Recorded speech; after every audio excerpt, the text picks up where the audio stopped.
The fluorescent lights hummed their monotonous song in the Naval Base Coronado Armory, casting harsh shadows across rows of weapons that represented millions of dollars in lethal precision.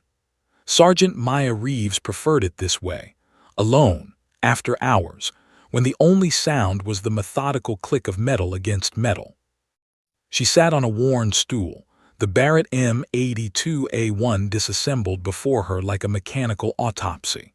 The .50 caliber anti-material rifle was a beast, 30 pounds of steel and polymer capable of punching through engine blocks at a mile. Most armorers handled it with cautious respect, following the manual step by step. Maya handled it like she was reuniting with an old friend she'd sworn never to see again. Her hands moved without conscious thought, removing the bolt assembly, inspecting the firing pin, checking the barrel for copper fouling. Each component told a story. This particular rifle had seen action. She could tell by the wear patterns, the microscopic scratches that cleaning couldn't erase. Someone had fired this weapon in anger, under stress, when lives hung in the balance. She knew that feeling intimately. Working late again, Sergeant. Maya's hands froze for a microsecond, an involuntary response she hated, before continuing their work. She didn't look up as Commander Jack Harding stepped into the armory, his footsteps measured and deliberate. Navy SEAL team commanders didn't wander into armories at 2100 hours without reason. "Weapons don't clean themselves, sir," she replied evenly, her voice carrying the practiced neutrality of someone who'd learned to keep people at arm's length. Harding moved closer, his experienced eyes taking in the scene. The Barrett was completely field-stripped, each piece arranged with geometric precision on the cleaning mat.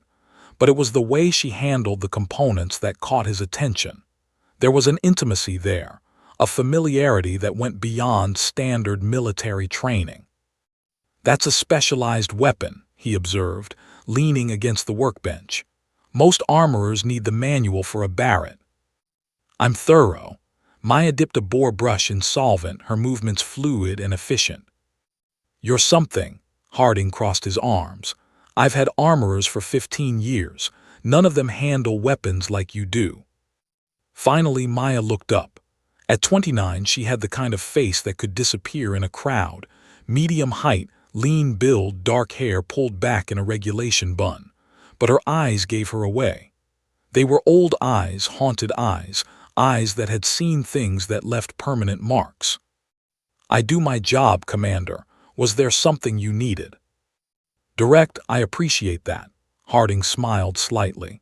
"Actually, yes. I need 3 M110s zeroed for a training exercise next week. Wind's supposed to be tricky. Thought you might have recommendations on the setup."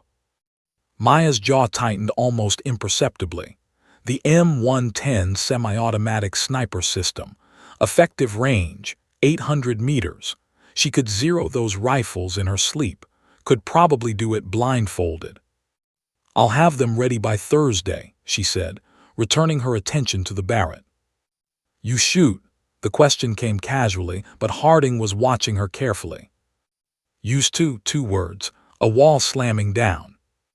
"Recreationally or?" "Does it matter?" Maya's tone wasn't hostile, just final. "I'm an armorer now, sir. I maintain weapons, I don't fire them." Harding studied her for a long moment. There was a story here buried deep. He'd been leading men in combat for 2 decades, and he'd learned to read the signs. The way she avoided eye contact when discussing shooting. The unconscious way her fingers traced the Barrett's barrel, like muscle memory she couldn't suppress. The careful control in her voice that suggested enormous effort to maintain composure. Most telling was what she didn't ask. A normal armorer would be curious why a SEAL commander was personally discussing weapon zeroing. Maya asked nothing, because she didn't want him asking questions in return.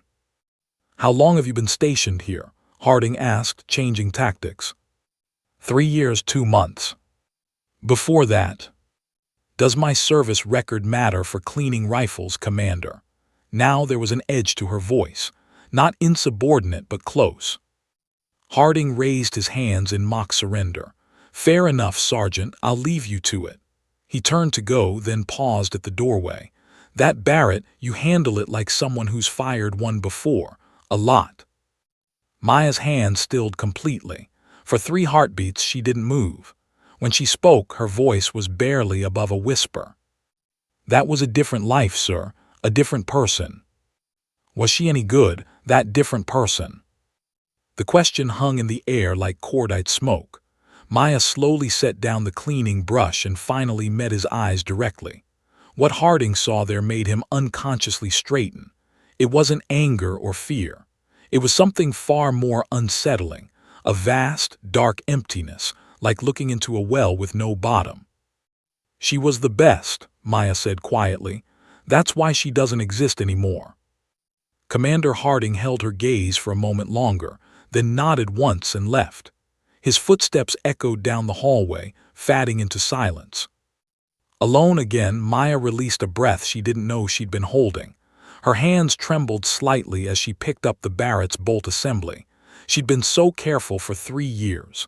Head down, blend in, just another cog in the military machine. No attention, no questions, no missions. No shots. She resumed cleaning, but her mind was elsewhere. Back in the mountains of Afghanistan, wind screaming across rocky peaks, a target 3,247 meters away, and the absolute certainty that came with perfect conditions, perfect mathematics, perfect execution. The shot that made her a legend. The shot that destroyed her. Outside the armory, Commander Jack Harding pulled out his phone and typed a message to his intelligence officer. "Need full service record. Sergeant Maya Reeves, Armory Division, priority." Something told him the quiet woman cleaning weapons in his basement was about to become very important. He just didn't know how right he was.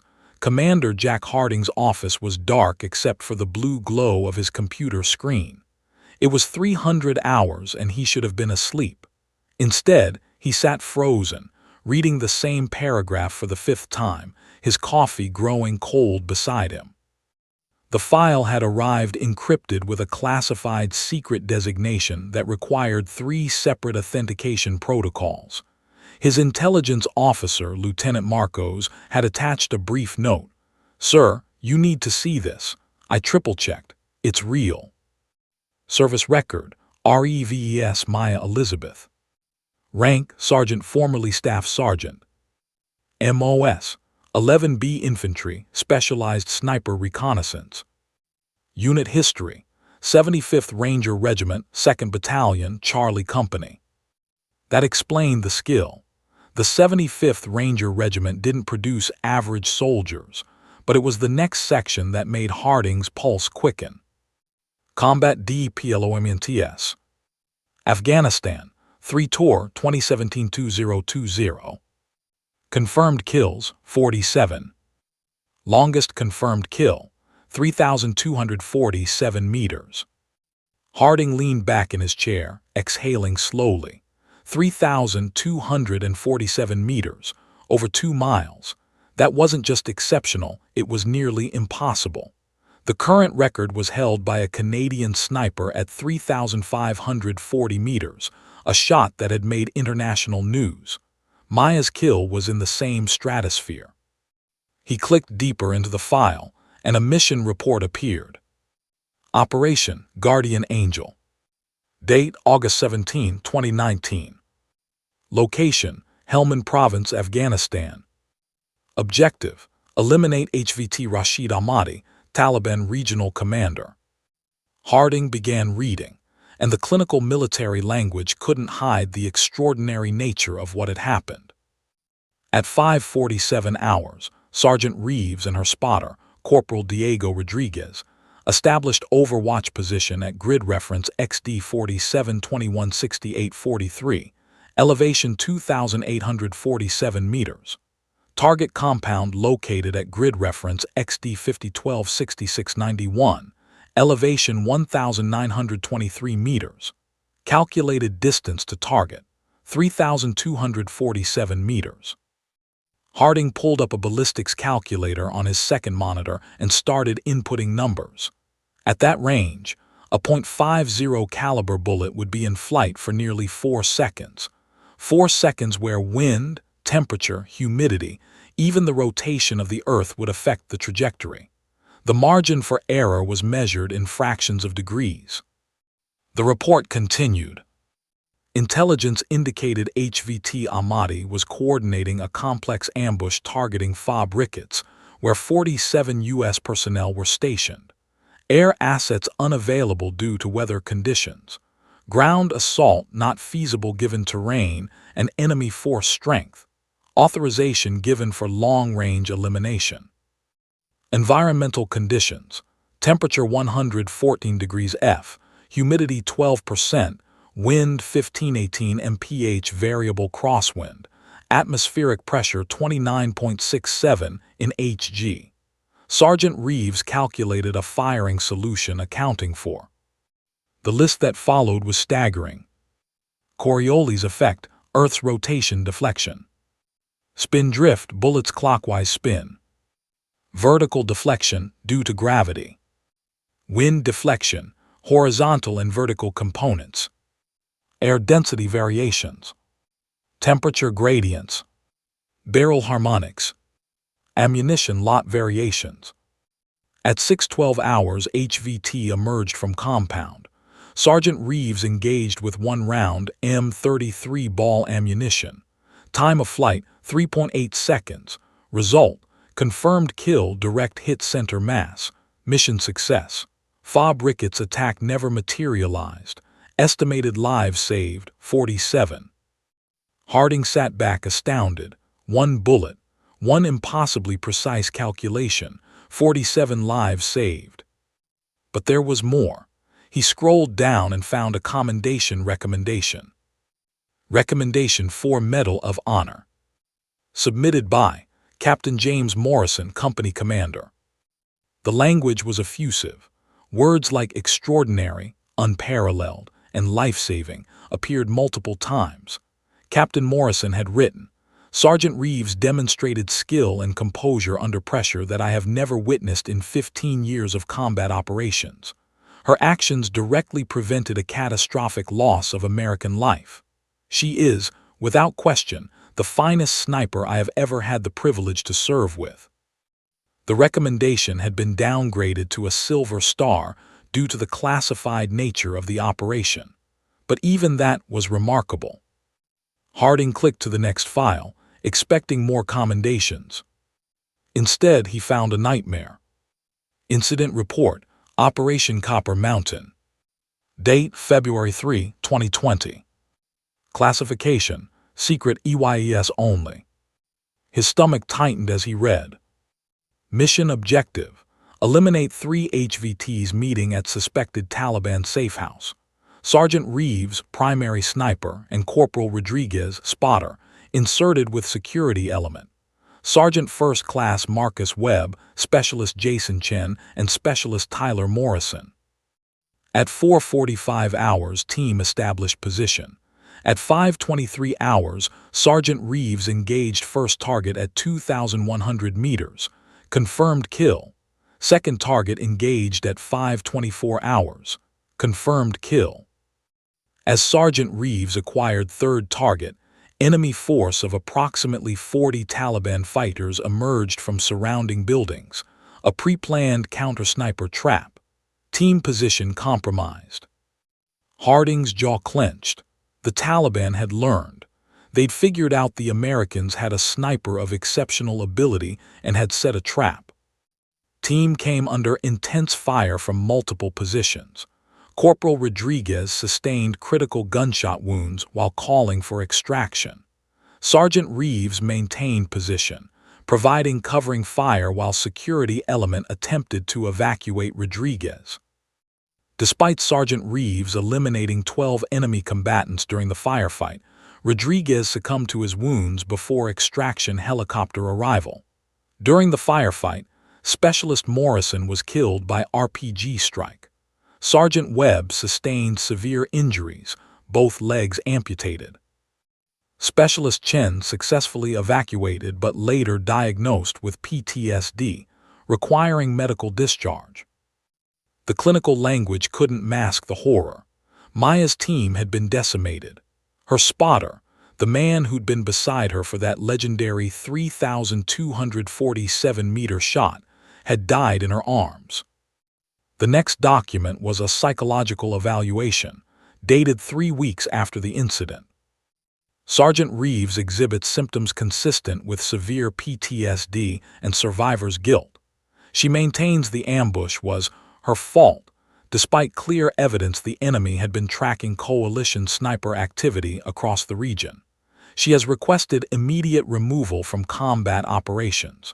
Recommend approval and monitoring. There was a final note from her battalion commander. Sergeant Reeves is the most gifted sniper I've encountered in 22 years of service. Losing her operational capability is a significant blow. However, given her psychological state and her right to request reassignment, I reluctantly approve her transfer to non-combat duties. She has given enough. Harding closed the file and sat in darkness, processing what he'd learned. Maya Reeves wasn't just good. She was historic.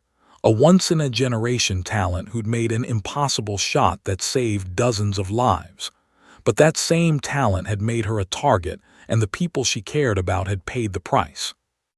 Now she hid in an armory, cleaning weapons she refused to fire, trying to disappear from a world that had taken everything from her. Harding understood trauma. He'd lost operators, had made calls that got people killed, but he'd never walked away. Maya had, not because she'd failed, but because she'd succeeded too well. He opened his desk drawer and pulled out the mission brief he'd received yesterday. High-value target in East Africa. Extreme range required. His best sniper could manage 1,800 meters reliably. This shot would require 3,100 meters. He looked at Maya's file again, at that impossible 3,247-meter kill, and made a decision that would change everything. He would ask her to become the Ghost one more time. The shooting range at Naval Base Coronado stretched across the coastal hills, backstops rising against the morning sky. The crack of rifle fire echoed rhythmically as SEAL team operators practiced their marksmanship.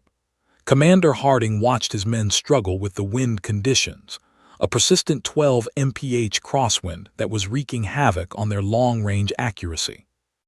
Just 2 more clicks right, one shooter called to his spotter. The bullet still impacted 6 inches left of center at 1,200 meters. Wind's reading wrong, another SEAL muttered, frustration evident in his voice. Harding had been watching for 30 minutes when he noticed Maya Reeves standing at the edge of the range, a clipboard in hand. She was supposed to be inspecting the weapons after the training exercise, but her eyes weren't on the rifles. They were on the wind flags, the heat shimmer rising from the desert floor, the subtle indicators that told the real story of the bullet's path. "Sergeant Reeves," Harding called out, walking over. "Got a minute?" Maya stiffened slightly but maintained her professional demeanor. "Sir, my boys are having trouble with the wind call. You mentioned you used to shoot. Think you could demonstrate the proper technique?" It was a test. They both knew it. Maya's eyes flicked to the shooters, then to the targets downrange. She could read the conditions instantly. The wind wasn't consistent. It was gusting, shifting between 10 and 15 mph, changing the impact point with each shot. The SEALs were averaging the wind speed, which was why they kept missing. "I'm sure your operators are more than capable, Commander." "Humor me," Harding said, his tone making it clear it wasn't really a request. Maya set down her clipboard, her jaw tight. She approached the firing line where a SEAL was setting up for another shot. The operator looked up, clearly annoyed at the interruption. "Ma'am, I've got this." "Petty officer, let her demonstrate," Harding ordered. The SEAL stepped aside, skepticism written across his face. The other operators paused their shooting, curious about what was happening. The armorer was going to show them how to shoot. This should be entertaining. Maya took position behind the rifle, a Mk-13 Mod 7.300 Winchester Magnum. She didn't adjust anything, just settled in behind the scope with a familiarity that made Harding's pulse quicken. This wasn't someone remembering how to shoot. This was someone coming home. She studied the wind flags for 15 seconds, watching the patterns.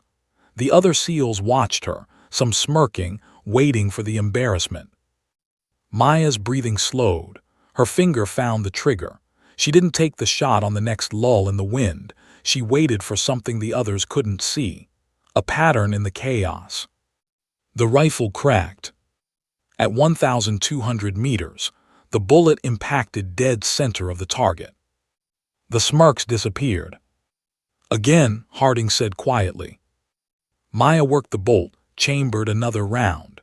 The wind shifted, gusting harder now. She made a microscopic adjustment to her aim point, so subtle the spotter beside her didn't even notice.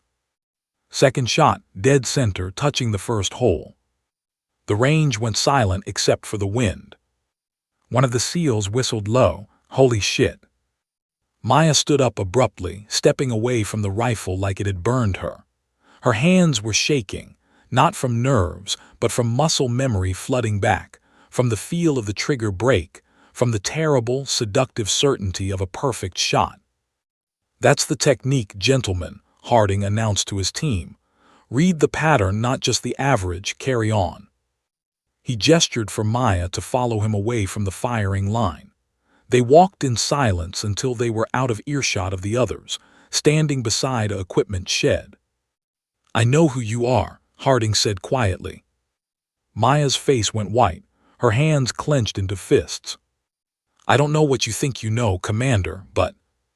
3,247 meters, Harding interrupted. Helmand Province, August 17, 2019, Rashid Ahmadi, one shot. Maya's breathing became shallow. Around them, the distant crack of rifle fire continued, but it sounded like it was coming from underwater. Her carefully constructed walls were crumbling. You had no right to pull my file. I had every right. You're assigned to my base, and I needed to know why the best armorer I've ever had handles weapons like she's afraid of them. That person is dead, Commander. Her voice was ice cold, but underneath it, Harding could hear the tremor. She died in Afghanistan. 47 soldiers aren't dead, because of you, because of that impossible shot. Don't. The word came out sharp, almost desperate. Maya stepped closer, her eyes flashing with something raw: pain, rage, guilt, all mixed together. You read the file. You know what happened after. Rodriguez, Morrison, Chen, Webb, my team, my brothers, dead or destroyed because the enemy adapted, Harding cut in firmly. You read the after-action reports. The Taliban had been tracking coalition sniper activity across 3 provinces. They set a trap. It wasn't your fault. Tell that to Rodriguez's mother, Maya's voice cracked. Tell that to Morrison's wife and his 2 kids. I was there when he died, Commander. I heard Rodriguez choking on his own blood, begging me to save him, and I couldn't. I was too busy shooting, doing what I'm so goddamn good at, while my brothers died around me. Tears streamed down her face now, 3 years of suppressed grief breaking through. I put 12 Taliban in the ground that day. 12 confirmed kills in 20 minutes. You know what that makes me? Not a hero, a weapon. A tool that got my friends killed because the enemy wanted to neutralize the threat. I was the threat, Commander. They died because of my reputation. Harding let her words hang in the air. He'd seen combat trauma before, but this was different. Maya wasn't broken by failure. She was broken by success. Her skill had made her legendary, and legends attracted the wrong kind of attention. So you hide, he said softly. Clean weapons in a basement, make yourself small, invisible. Yes, Maya wiped her eyes roughly. And it works. I sleep sometimes now. The nightmares are less frequent. I'm not that person anymore. Those 2 shots you just made meant nothing. Maya's voice rose. Targets don't shoot back, Commander. Targets don't have families. Targets don't bleed out in your arms asking why you couldn't save them. She turned to walk away, but Harding caught her arm gently. Maya, I understand. No, you don't, she pulled away. You lead missions, you make calls, but you're not the bullet, Commander. You're not the thing that ends lives with mathematical precision. You don't lie awake calculating the exact angle and windage that killed someone. You don't remember every single shot, every face, every. Her voice broke completely. Harding watched her struggle for composure. This broken legend who'd saved dozens of lives and couldn't forgive herself for the one she'd lost. I'm sorry, he said finally. I shouldn't have pushed. Maya nodded, not trusting herself to speak. She walked back toward the armory, leaving Harding standing alone. Behind him, his SEALs were still shooting, still missing. They just witnessed something extraordinary and didn't even know it. The quiet armorer had outshot every operator on the range with 2 casual shots that looked effortless. Harding pulled out his phone and looked at the mission file again. Somalia, 3,100 meters, a terrorist planning to kill American soldiers. He'd planted a seed today, whether Maya realized it or not. She'd touched a rifle again, felt that old power. The question was whether the legend could rise one more time. Or if the ghost would stay buried. Maya Reeves hadn't slept well in 3 years, but tonight was worse than usual. She lay in her small base housing quarters, staring at the ceiling, replaying the afternoon at the range over and over. The feel of the rifle, the wind reading, the trigger break, that moment of absolute clarity before the shot. She'd almost forgotten what it felt like. That's what terrified her. At 200 hours, she gave up on sleep and went to make coffee. That's when she saw it. A manila folder slipped under her door, the kind used for classified materials. Her name was written across the front in Harding's distinctive handwriting. Maya stared at it for a full minute before picking it up. She should throw it away. Barrett refused to look. Instead, she opened it. The first page was a satellite image of a compound in Somalia, date stamped from 3 days ago. Circles and annotations marked key structures, distance scales along the edges, topographical data showing elevation changes. Her hands began to shake as professional instinct kicked in, analyzing the terrain before she'd consciously decided to engage. The second page made her stomach drop. Classified secret. Target Ahmed Khalif. Status: former Al-Shabaab regional commander, current independent operator. Threat level critical. She read the intelligence summary with growing dread. Khalif had been coordinating with splinter terrorist cells across East Africa.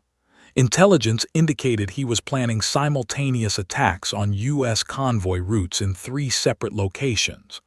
The convoys were supply runs to forward operating bases, necessary, routine, vulnerable.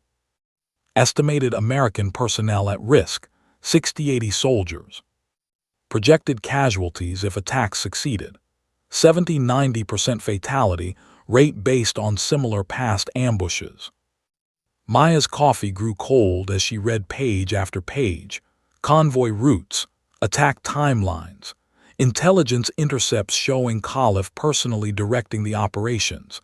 He wasn't just planning, he was counting down. The attacks were scheduled for 6 days from now. Standard response options were listed. Option 1, airstrike. Status: rejected compound located 200 meters from civilian village, schools nearby, unacceptable collateral damage risk. Option 2, ground assault. Status: rejected terrain unfavorable, enemy force strength estimated at 40+ fighters, coalition casualties projected at 40–60%. Option 3, precision long-range elimination. Status: possible, viable shooting position, identified at 3,100 meters from target compound.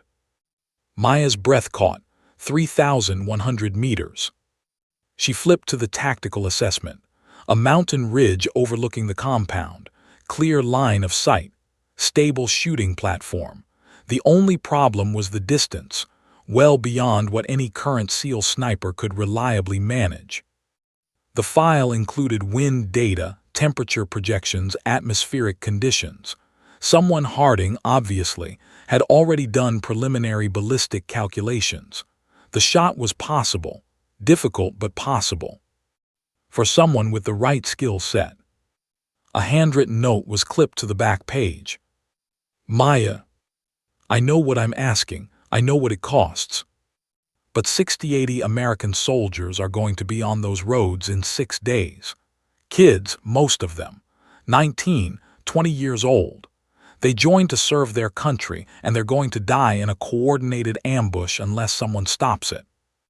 Air support can't help. Ground forces can't reach him in time. This is the only play. I need the best. Those soldiers need the best. One mission, one shot, then you're done forever, I give you my word. The choice is yours. It always has been. Harding. Maya set the file down with trembling hands. She walked to her small window, looking out at the base in darkness. Somewhere out there, soldiers were sleeping, training, preparing for deployments, young men and women who'd never know how close they came to death. If she did nothing. She thought about Rodriguez. His last words weren't about the pain or fear, they were simpler than that. Did we get him? He'd asked, blood bubbling from his lips. Did the mission work? Yes, she told him, lying there in the dirt. We got him. You did good, brother. Rodriguez had smiled, then died. The mission had mattered to him. Saving lives had mattered. Even dying had been acceptable if it meant something. But what about her? What did Maya Reeves believe? She'd spent 3 years telling herself she was done with killing, done with being a weapon. She'd convinced herself that walking away was the moral choice, the healthy choice. Let someone else carry that burden. Except there was no one else, not for this shot. Maya closed her eyes and saw faces. Not Rodriguez or Morrison or the others she'd lost. She saw the faces she'd never meet. 60 American soldiers on a convoy route, most younger than her. Probably scared, probably homesick, probably just trying to get through their deployment and go home. They had families too, people who loved them, people who would get a folded flag and a letter expressing the nation's gratitude if Caliph's attack succeeded. Unless... She looked at the clock, 2:47 hours. Harding would be awake. Commanders like him never slept much. She could go to his office right now and tell him to find another way. Tell him she'd paid her dues, lost enough, sacrificed enough. She could walk away clean. But she'd spend the rest of her life wondering about those 60 soldiers, whether they'd made it home, whether their families were whole, whether she could have made a difference and chose not to. That was the terrible calculus of her gift. She could make impossible shots, could reach out across miles and change outcomes. With that ability came a responsibility she'd been trying to abandon. Rodriguez had understood. You're the best I've ever seen, he'd told her once. That's not ego, it's just true. And when you're the best at something this important, you don't get to quit because it's hard. Too many people need you. What if I fail? She'd asked. Then you fail, but at least you tried. That's all any of us can do. Maya picked up the file again, looking at the satellite images with professional eyes now. 3,100 meters, mountainous terrain, variable winds. She'd need custom ammunition, specific equipment, 3 days minimum for preparation. And she'd need to become someone she'd sworn she'd never be again. The ghost, the legend, the woman who made impossible shots. But this time would be different. This time, she knew the cost, knew what she was risking, and she was choosing it anyway, not because Harding ordered it, not because she was trying to prove anything, but because 60 American soldiers deserved someone fighting for them. Even if that someone was broken. At 6:15 hours, Maya stood outside Commander Harding's office. She'd showered, changed into a fresh uniform and pulled her hair back tight. Her face was composed, professional. The file was tucked under her arm. She knocked twice. "Come in," Harding's voice called. She entered to find him behind his desk, already working, a coffee mug steaming beside him. He looked up and their eyes met. He didn't ask if she'd read the file. He could see the answer in her eyes. "One mission," Maya said, her voice steady. "One shot, then I'm done. Forever." Harding stood slowly. "Agreed. I'll need 3 days minimum to prepare. Custom ammunition, specific gear, and I choose my support team." "Whatever you need." Maya set the file on his desk. "Those soldiers on the convoy routes, do they know someone's trying to kill them?" "No, operational security." "Good," she nodded. "They shouldn't have to know, they should just get to go home." Harding extended his hand. "Thank you, Maya." She shook it, her grip firm. "Don't thank me yet, Commander. Thank me when those kids make it home alive." She turned and walked out, her footsteps echoing in the hallway. The ghost was awake. The transformation began within hours. Maya requisitioned a private room in the base's operations center, covering every wall with satellite imagery, topographical maps, and meteorological data. She hadn't slept since accepting the mission. Didn't need to. Her mind was operating on a frequency she'd forgotten existed, processing variables and calculating probabilities with machine-like precision. The old Maya was waking up, and she was terrifying. Commander Harding had assigned her 2 support personnel. The first walked into her makeshift operations room at 800 hours, Petty Officer First Class Marcus Chen, one of SEAL Team's most experienced spotters.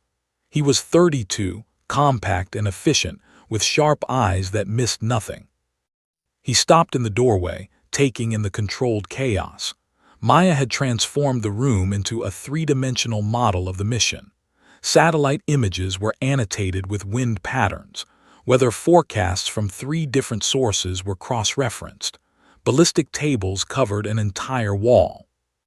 "Jesus," Chen breathed, "how long have you been at this?" Maya didn't look up from the computer where she was running trajectory simulations. 7 hours. "You're Chen." "Yes, ma'am." "Don't call me ma'am. I'm a sergeant, same as you were before you went SEAL." She finally looked at him. "I read your file. 4 deployments, 127 confirmed spots, 0 missed calls. You're good." Chen blinked. "Thank you, But this isn't like anything you've done before." Maya turned the computer screen toward him. 3,100 meters. At that range, we're not just fighting wind and gravity. We're fighting the rotation of the Earth. She pulled up a diagram showing the Coriolis effect, how the Earth's rotation deflects bullets over extreme distances. At 3,100 meters, the Coriolis drift is approximately 8 inches at our latitude. But that's just the baseline. We also have to account for the Barrett effect, the interaction between the bullet's velocity and the Earth's rotation. Firing east versus west changes impact point by another 3–4 inches. Chen stepped closer, his skepticism transforming into respect. "I've never calculated that deep." "Most people don't need to. Most shots don't require it." Maya's fingers flew across the keyboard. "We're not taking most shots." The door opened again, and a woman entered, tall, athletic, with close-cropped blonde hair and alert eyes. Senior Chief Sarah Kozlov, SEAL Team Security Specialist. "Reporting as ordered," Kozlov said crisply. Maya assessed her in 2 seconds. "Kozlov, Force Recon before SEALs, expert in small unit tactics and hostile environment navigation. You'll be responsible for getting us in and out alive." Kozlov's eyebrows rose. "You did your homework." "I don't work with people I don't know." Maya gestured to the maps. "Insertion point here, shooting position here, extraction here. 18-kilometer hike through mountainous terrain, most of it in darkness. Hostile territory with unknown enemy patrol patterns. Can you handle it?" "Can you make a 3-kilometer shot?" Kozlov countered. For the first time in hours, Maya smiled, a cold, predatory expression. Yes. Over the next 12 hours, Maya pushed both operators to their limits. She drilled Chen on wind reading, teaching him to see patterns invisible to most spotters. She showed him how heat shimmer at extreme distances created optical distortions that could throw off range estimates by 50 meters or more. At 3,100 meters, the bullet drop is approximately 368 feet, Maya explained, manipulating a 3D ballistic model. That's a 12-story building. The bullet will be in flight for 3.8 seconds. In that time, wind can push it sideways by 15 feet or more. Chen shook his head in disbelief. How do you compensate for all that? Mathematics and experience. Maya pulled up historical weather data for the target area. The shot window is between 600 and 800 hours. Before that, temperature inversions create unpredictable air currents. After that, heat shimmer makes target acquisition nearly impossible. She'd already requested custom ammunition, M33 ball rounds from a specific lot she'd test-fired herself. Every box of ammunition had slight variations in powder charge, bullet weight, and jacket thickness. At 3,100 meters, those tiny differences meant the difference between a hit and a miss. I need to fire at least 50 rounds to understand the ammunition's characteristics, Maya told Harding when he checked in. Every lot is different. Whatever you need, the range is yours at 2,000 hours. That night, Maya and Chen went to the extreme long-range facility. Maya set up at 1,800 meters, the maximum the range allowed, and began methodically firing and recording data. Chen spotted through high-powered optics, calling each impact. 0.3 mils right, 0.2 mils low. Maya adjusted, fired again. Dead center. They worked for 4 hours, Maya building a mental database of how these specific rounds performed. She rejected an entire case when she noticed a 2% velocity variation. At 3,100 meters, that inconsistency would create a 14-inch dispersion. Most snipers would never notice that difference, Chen observed. Most snipers don't make 3-kilometer shots. Maya inspected another round under magnification. At this range, everything matters. A bullet that's 0.2 grains heavier will impact 4 inches lower. A jacket that's 0.001 inches thicker changes the ballistic coefficient enough to matter. Chen was beginning to understand he wasn't working with just a skilled shooter. He was working with someone who'd elevated sniping to a science. On the second day, Maya focused on equipment. She selected a custom-built rifle, a Barrett that had been accurized by the base gunsmith, but she spent 6 hours personally adjusting it, tweaking the barrel harmonics, ensuring the scope was mounted with perfect alignment. The scope has to be aligned within 0.1 milliradian, she explained to Kozlov, who'd stopped by to watch. At 3,100 meters, even a tiny cant, a tilt in the scope creates significant errors. Kozlov studied Maya with frank curiosity. Chen says you're unlike anyone he's worked with. I'm sure he said it less politely. Actually, his exact words were, she's not human, she's a ballistic computer with a heartbeat. Kozlov paused. He meant it as a compliment. Maya's expression darkened slightly. Being compared to a machine isn't the compliment people think it is. But you are exceptional, you know that. Exceptional at killing. Maya set down the rifle. That's not something to be proud of, Chief. Even when it saves lives. Maya didn't answer, returning to her work. On the third day, she ran through complete mission simulations. She'd obtained weather forecasts for the target area, calculated probable wind conditions, and developed 3 different firing solutions based on various scenarios. Chen watched her work with something approaching awe. You've planned for everything. No, Maya's voice was quiet. I've planned for everything I can predict. Combat always brings surprises. That's when training and instinct take over. That evening, the night before insertion, Maya sat alone in the operations room, staring at the satellite image of the target compound. Somewhere in that building was Ahmed Khalif, planning attacks that would kill dozens of American soldiers. And tomorrow, she would reach across 3,100 meters and end his life.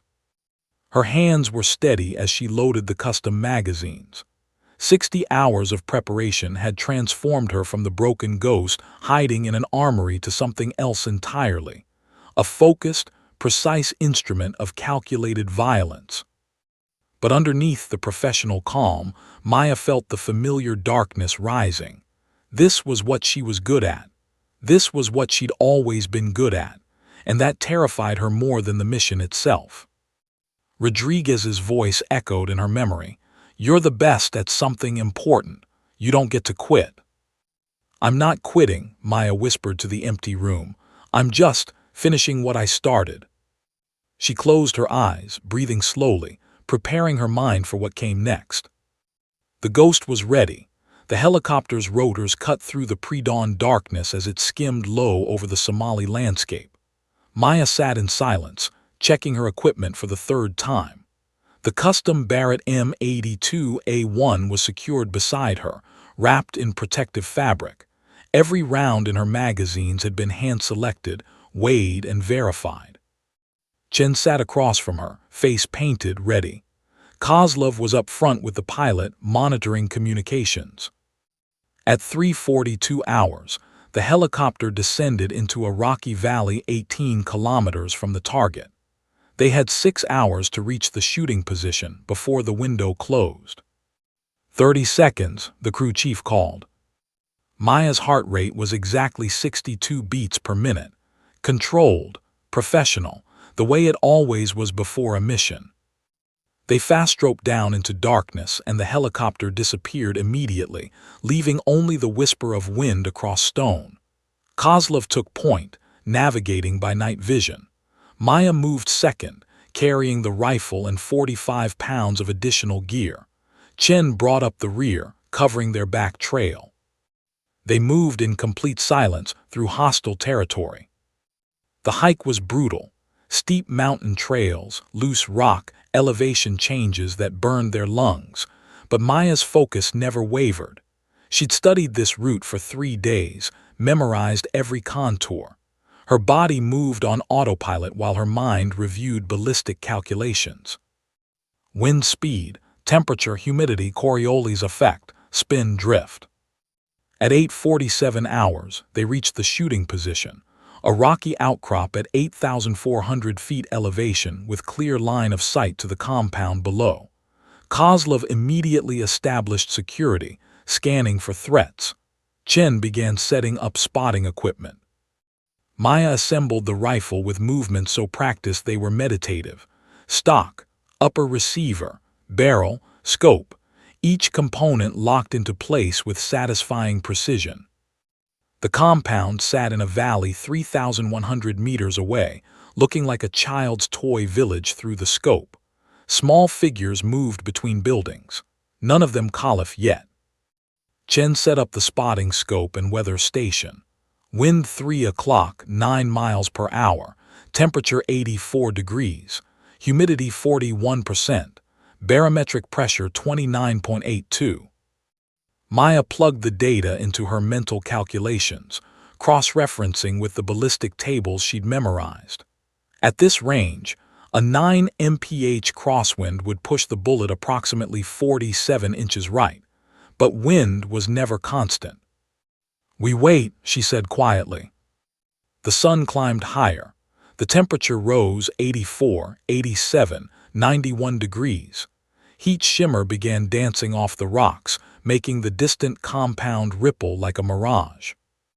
Maya didn't move, didn't fidget. She'd learned long ago that patience was a sniper's most important skill. Rodriguez used to joke that she could outweight a statue. Chen provided updates every 15 minutes. Wind shifting, now 4 o'clock, 11 miles per hour. Maya adjusted her calculations mentally. Hours passed. The sun became punishing. Sweat ran down Maya's face, but she didn't wipe it away. Movement was the enemy. Motion attracted attention. At 14:23 hours, Chen stiffened. Activity at the main building, multiple personnel emerging. Maya's pulse didn't increase. Couldn't. She controlled her body with the same precision she controlled her rifle. Through the scope, she watched men exit the compound's largest structure. 5 figures. 4 were clearly guards, armed, alert, scanning surroundings. The 5th walked differently, confident, protected. Possible target, Chen murmured, cross-referencing with photos. Wait, confirming facial features. It's him, Ahmed Khalif, center of the group. Maya's breathing slowed, 4 breaths per minute now. Oxygen saturation perfect, heart rate dropping to 58. Khalif moved toward a vehicle. The window was closing. Range 3,127 meters, Chen called. Wind 5 o'clock, 12 miles per hour, gusting to 15. Temperature 97. Call it when ready. Maya made microscopic adjustments to her aim point. The rifle was already dialed for 3,100 meters, but she needed to account for the additional 27 meters, the wind gust, the heat shimmer creating optical distortion. In her mind, the bullet's path appeared like a visible arc. She saw the trajectory, saw where wind would push it, saw gravity's relentless pull over 3.8 seconds of flight time. The mathematics became instinct. The calculations became feeling. Khalif stopped beside the vehicle, speaking to his guards, presenting a stationary target. Maya's finger rested on the trigger. 2 pounds of pressure. That's all that separated decision from execution. She thought about the 60 American soldiers on convoy routes, thought about 19-year-old kids who joined to serve their country, thought about families who'd never get notification letters if this shot connected. Then she stopped thinking entirely. The world compressed to a single point of focus, the crosshairs on Khalif's chest, the wind reading, the trigger. Everything else, fear, doubt, guilt, trauma, fell away. This was what she was, what she'd always been. The rifle thundered, the massive .50 caliber round leaving the barrel at 2,799 feet per second. For 3.8 seconds, the bullet flew. Maya didn't watch through the scope. She was already working the bolt, chambering a follow-up round, muscle memory taking over. She'd know if the shot connected before Chen called it. The bullet traveled 2 miles through turbulent air. Wind pushed it right, then left. Gravity pulled it down in a parabolic arc. The Earth's rotation added subtle drift. All the calculations, all the preparation, all the variables reduced to a single moment of physics and fate. In the valley below, Ahmed Khalif's chest exploded.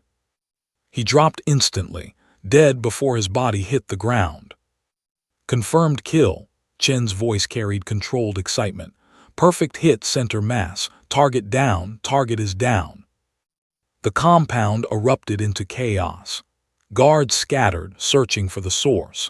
But at 3,127 meters, they'd never find it. The sound of the shot would take nearly 3 seconds to reach them, and by then, the direction would be impossible to determine. Kozlov was already packing equipment. We move now. But Maya sat frozen for a moment, staring at the distant compound. She just killed a man from nearly 2 miles away, ended a life with mathematical precision. And it had felt easy. That's what terrified her, not the difficulty of the shot, but how natural it felt, how right, like coming home after a long absence. Reeves, we need to move, Kozlov urged. Maya broke from her trance, quickly disassembling the rifle. Her hands moved automatically, but her mind was elsewhere, processing what she'd just done, what it meant, what it made her. 60 American soldiers would live. That mattered. That had to matter. But she'd also proven that the ghost wasn't dead.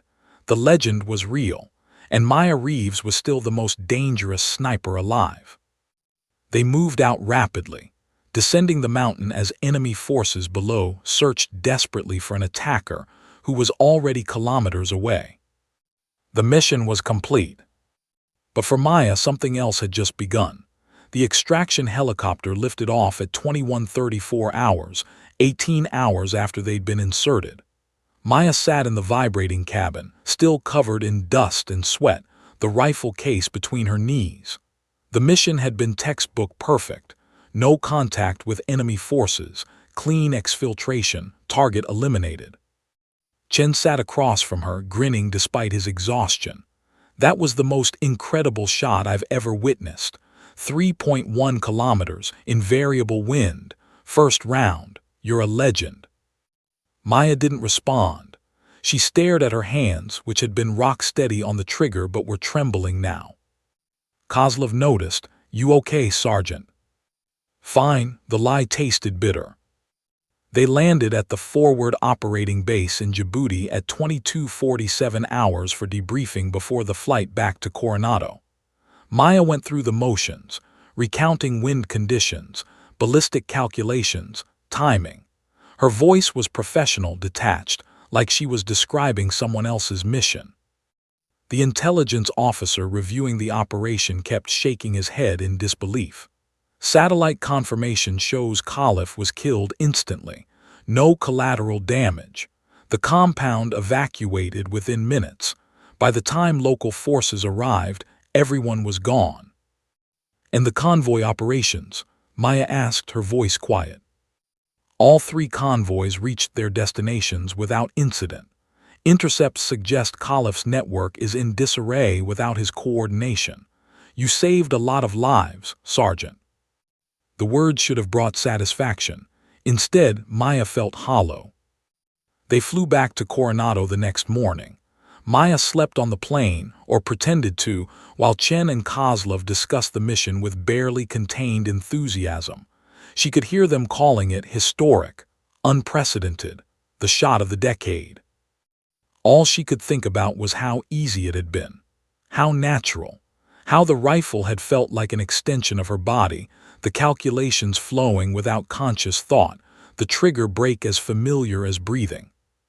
She'd spent 3 years trying to kill that part of herself. One mission, and it had come roaring back. When they landed at Coronado at 16:30 hours, Commander Harding was waiting on the tarmac. He shook hands with Chen and Kozlov, thanking them for their professionalism. Then he turned to Maya. Walk with me, Sergeant. They walked in silence across the base, past buildings and training facilities, until they reached a quiet spot overlooking the ocean. The sun was setting, painting the sky orange and purple. The convoy soldiers made it home, Harding said finally. All of them, 63 men and women who will never know how close they came. Maya nodded, not trusting herself to speak. Chen says it was the most impressive display of marksmanship he's ever seen. Says you made it look effortless. It was effortless, Maya's voice cracked. That's the problem, Commander. Harding turned to face her. Explain. I spent 3 years in that armory convincing myself I wasn't that person anymore. That the sniper who made impossible shots was gone, dead and buried with Rodriguez and Morrison and the others. Tears welled in her eyes. But she's not dead. She was just sleeping. And now she's awake. Now I know the truth. Maya wiped her eyes roughly. I'm not broken. I'm not healing. I'm just a weapon pretending to be human. And when I touched that rifle, when I made that shot, it felt like coming home. Do you understand how terrifying that is? Harding was quiet for a long moment, watching the waves crash below. You know what I see when I look at you, he said finally. Not a weapon, a woman who carries impossible weight, who takes responsibility for things beyond her control, who feels every life she takes and every life she saves. That doesn't make it better. No, but it makes you human. Harding's voice was firm. Weapons don't feel guilt, Maya. They don't hide in armories trying to escape their past. They don't shake after missions. You're not a tool. You're a person with a gift that comes with a terrible price. Maya shook her head. A gift that got my team killed. A gift that saved 63 lives 2 days ago. That saved 47 in Helmand Province. That's made a difference in ways you'll never fully know. Harding paused. The question isn't whether you're a weapon, it's what you do with your abilities. I don't want to be a sniper anymore. I can't go back to combat operations. I can't. I'm not asking you to. Harding cut her off gently. What if there was another way? Maya looked at him warily. What do you mean? The military is developing the next generation of snipers right now. Young shooters with potential but no guidance. They're learning from manuals and instructors who have never made shots like yours. They'll deploy with good training but not great training. Harding met her eyes. How many of them will die because they weren't prepared for the impossible shot when it mattered? Maya's breath caught. She understood where he was going. You could teach them, Harding continued. Not as an active operator, as a civilian contractor. Train the next generation. Share everything you know, the calculations, the wind reading, the mental preparation. Make them better than you were at their age. I'm not a teacher. You're the best. That's all that matters. Harding's voice softened. Rodriguez died doing what he believed in. So did Morrison. You honor them by ensuring the next generation is ready, by making sure their sacrifice meant something. Maya stared at the ocean, processing, teaching, passing on knowledge, making other snipers better prepared, more capable, more likely to survive. It wasn't redemption. She didn't deserve that, but maybe it was purpose. I'd be a civilian, she asked quietly. Completely, no rank, no deployments. You show up, teach advanced marksmanship, and go home. No missions, no triggers. Harding paused. Unless you want them. I don't. Fair enough, think about it. No pressure. You've earned the right to choose your own path. They stood in silence as the sun dipped below the horizon. Maya thought about young snipers facing impossible situations. Thought about Rodriguez teaching her to read wind patterns, Morrison showing her ballistic shortcuts, all the knowledge passed down through generations of shooters. Knowledge that died when they did. Unless someone carried it forward.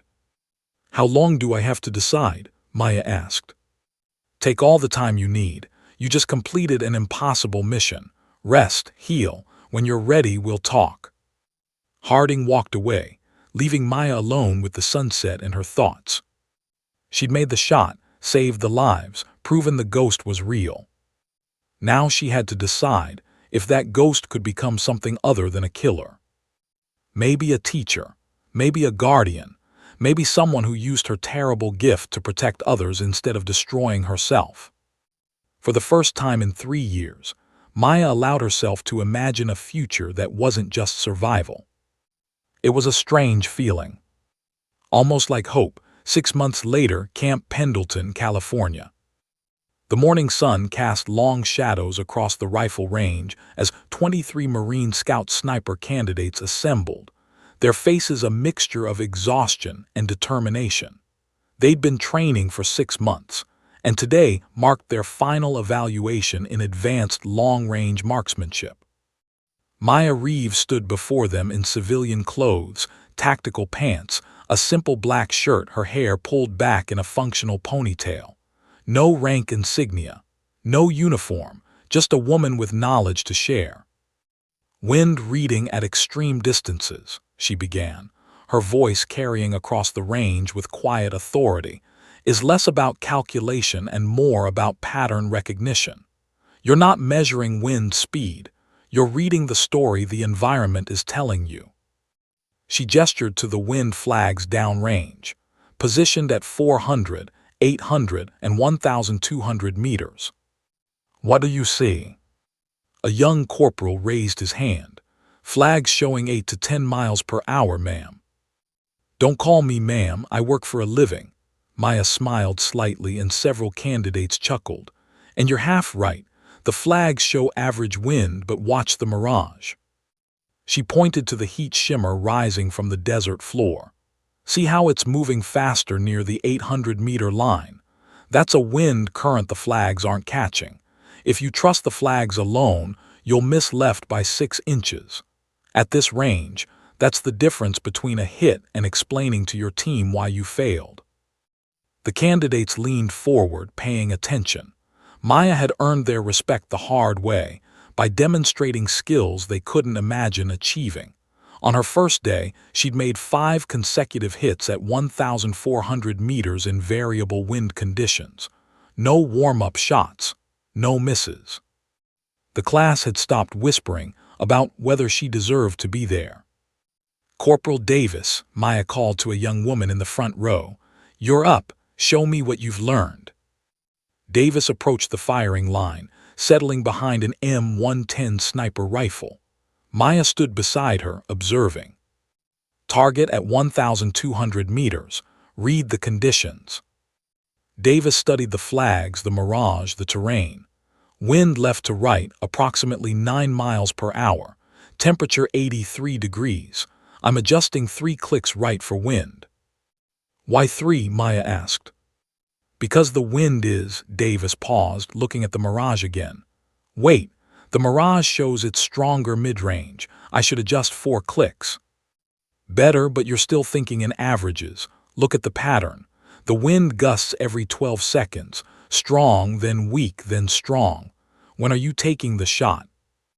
Davis watched for 30 seconds, her eyes tracking the rhythm Maya described. "On the weak cycle, less compensation needed." "Exactly. Wind isn't constant, it breathes. Learn its rhythm." Maya stepped back. "Send it." Davis waited, watching the flags. When the wind lulled, she fired. The target showed a hit, 2 inches right of center. "Good," Maya said. "Not perfect, but good. You read the pattern. That's what saves lives downrange." The day progressed with Maya rotating through candidates, offering corrections, sharing techniques she'd learned through years of experience. She taught them about ballistic coefficients, temperature gradients, even the psychological preparation needed for high-stress shots. She didn't tell them about 3,247 meters, didn't mention Afghanistan or Somalia or the impossible shots that had made her a legend. That wasn't what they needed. They needed practical knowledge, real-world applications, ways to survive when everything went wrong. During a break, a lance corporal approached hesitantly. "Ma'am, I mean Miss Reeves, can I ask you something?" Maya nodded, sipping water. "Some of the instructors say you were a sniper before this, that you made some really long shots." The young Marine looked curious but uncertain. "Is it true?" Maya was quiet for a moment, watching the other candidates practice. She thought about Rodriguez Morrison, all the ghosts she carried, thought about the person she'd been and the person she was becoming. "I was a sniper," she said finally. "I made shots that mattered, lost people who mattered more, and I learned that being good at killing isn't something to brag about. It's a responsibility that never stops weighing on you." The lance corporal nodded slowly. "Do you regret it?" "Every day." Maya's voice was soft. "But I also know that some shots have to be taken. Some people need to be stopped. And if you're the one capable of making that shot, you don't get to walk away just because it's hard." She looked at the young Marine directly. "You'll face impossible situations, shots you don't think you can make, decisions that'll haunt you regardless of the outcome. My job is to prepare you for those moments, to give you the skills and knowledge so when that time comes, you're ready." "How do you live with it, the weight?" Maya smiled sadly. "You don't live with it, you carry it, every single day. But you also remember why you took those shots, to protect people who couldn't protect themselves. That doesn't erase the weight, but it gives it meaning." The lance corporal thanked her and returned to practice, leaving Maya alone with her thoughts. 6 months ago, she'd been hiding in an armory, trying to forget who she was. Now she stood in sunlight, teaching the next generation, using her painful past to build something better. It wasn't redemption. The people she'd lost were still gone. The lives she'd taken still haunted her dreams. The weight Rodriguez had mentioned never disappeared. But it had purpose now. After class, as candidates cleaned weapons and departed, Maya remained on the range. She assembled one of the rifles, a familiar Barrett, and settled into position. Not to take a shot, just to hold it, to feel the weight, to remember. The rifle wasn't her enemy anymore. It wasn't her curse or her identity. It was just a tool. And she was just a woman who'd learned to use it better than most, who'd paid terrible prices for that skill, and who'd chosen to ensure others didn't pay the same. Her phone buzzed. A text from Commander Harding, "How's the class?" Maya smiled and typed back, "They're good kids. They'll be better. Because of you." She pocketed the phone and stood, the rifle in her hands.